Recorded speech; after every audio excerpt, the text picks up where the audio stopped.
Falls in just a couple of minutes, so please stand by.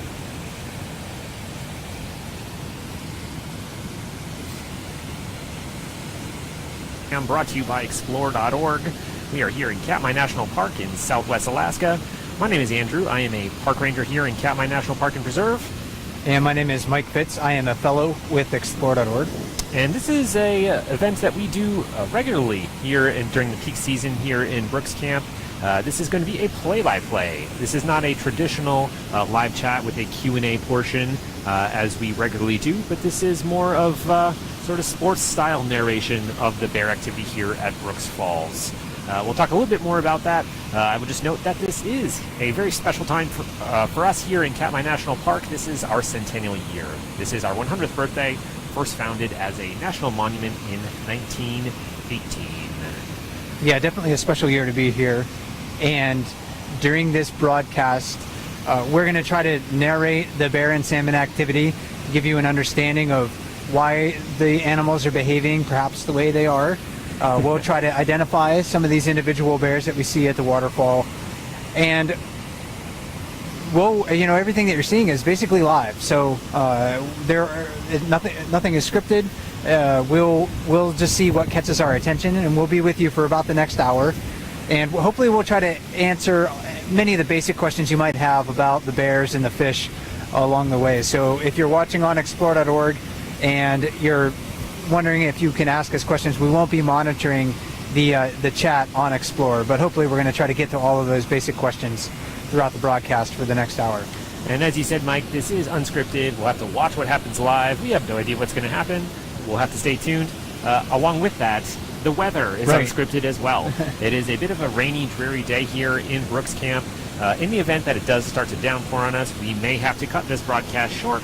So if we have to leave you unexpectedly, that would be the reason. We'll try to give you a little bit of a heads up, but the weather may not cooperate this evening. Yeah, it's one of those days where it seems like almost anything can happen. It's been fairly cloudy, some scattered rain showers moving throughout the area. That doesn't really affect the bears, and it's not that warm either. A lot of the nation is dealing with some very hot temperatures right now, but it's probably barely above 50 degrees here at the moment. I believe the high for a lot of the park was about 47 degrees today. Okay, so yeah, if you're looking for some cooling or cooler temperatures, come on up to Katmai. We can share those with you.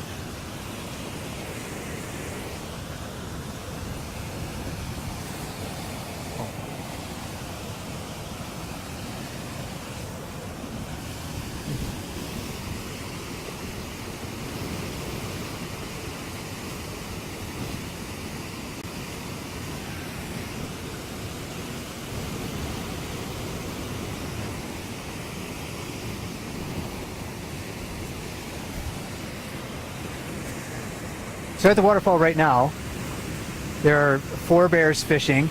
There are 2 adult females closest to us, and then on the far side of the waterfall, 2 adult males. The one on the very far side of the waterfall is number 480 Otis. He's, again, if you're familiar with the cams, you see him here quite often. The oldest adult male that we know of, probably around 22 years of age at least, if not a couple years older. And then the large bear that's standing near those boulders towards the center of the waterfall is number 747, a very large bear, one of the more dominant bears here at Brooks River, excellent at fishing. And then we have a couple of females that are closer to us, and they're demonstrating some more active fishing styles. So they may not have necessarily the size or the skill to kind of hold their places in the swifter water up at Brooks Falls, but they're actively moving around trying to catch fish as the salmon start to really school into the water here. And before the broadcast, I was counting how many fish were jumping, and we're somewhere in between 150 and 200 fish per minute. Yeah, it's really picking up. The salmon counts are. The Bristol Bay salmon run is about 28.3 million out of the predicted 51.3 million, and about 1 million of those have come up in Knack Neck drainage, which is where we are currently located. We should also tell folks, Mike, we do appear to be having some audio issues. I don't know if people can hear me right now, but our mics are cutting in and out, mine specifically. So if you hear some silence from time to time, there would be technical issues, right? On my mic in particular. And sometimes during the broadcast as well, we're quiet as we just kind of look around and decide to talk about or what to talk about next. So it's not uncommon to have some moments of silence. But this brown bear down below us right here is kind of demonstrating that she's not particularly hungry. I mean, there's a salmon carcass right next to her. She's been kind of jumping in the river in and out. And this is, I believe, number 284. She's a young adult female. She's had 1 litter of her own. I think she was born in 2008, if I remember correctly. And she's a bear that does try to enter the Brooks Camp developed area pretty regularly. And she just ignored that salmon carcass on the bank. So again, illustrating that she's a fairly well-fed bear. I recognize her by her somewhat blonde ears. It depends on her posture. She doesn't really have a big shoulder hump right now, but often she can have a very prominent looking shoulder hump.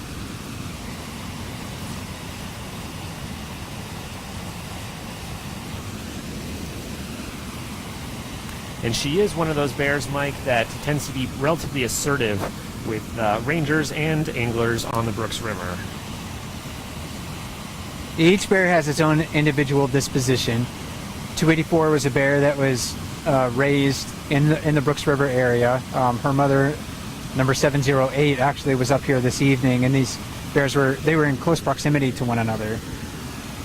Mother and daughter. So 284 was, had experience with people at a very young age. Mm-hmm. She's also a bear that's learned to associate people with fish, and I think that kind of plays into maybe her, let's say, assertiveness around people too, especially early in the season when if she's here and salmon first arrive, she can really kind of look to anglers on rare occasions for fish. And that's one reason why you can't fish within 50 yards of a bear here, because bears learn that fish, the sound of a splashing fish on the end of someone's line is the sound of food, essentially. So bears can learn that behavior, and we don't want to teach them that behavior. So if anglers on the river do have a bear approach them while they're in the water, they are supposed to let that fish go, so bears don't begin to associate humans with fish and therefore food.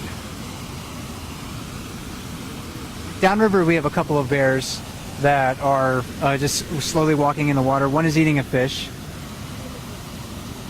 This is that area downstream isn't necessarily as productive of an area to catch salmon, but it's utilized by a lot of bears depending on the time of the year, their status level in the hierarchy, their skill, of course. We talked a little bit about that during our live chat earlier this afternoon. But the difference in the fishing styles really does depend on a variety of things: salmon availability, their skill, their ability to learn to exploit, the fish resources that are here. Because not all bears know how to fish these spots up at Brooks Falls. 747, though, is very good at that. 747 in frame right now. He is one of our larger bears. I believe he was first identified as a subadult back in 2004. One of our larger bears on the river here, a sort of classic-looking Alaskan brown bear. He is quite rotund, and especially for this time of year. He is only going to get bigger as the summer progresses. He's been a regular here on the falls so far this season, in the past couple of weeks. And he needed to be found usually in that spot or in the jacuzzi, which is the sort of bubbly area directly in front of us. And I think it's important for people to note just how big he is. 747 is a very, very large bear. He is he looks so healthy right now. He definitely looks like he could go into hibernation. So bears in the interior of North America, if they could experience jealousy, they might be jealous of 747 and just how healthy he looks. He's a very fine-looking brown bear. You can see all that weight that he's already gained so far this year. So he's really well positioned to be healthy going into the den in November. Especially since they're shedding out their thicker winter fur, Mike. You can actually just see his fat rolls, to put it bluntly, just how much weight he already has as that fur gets shorter.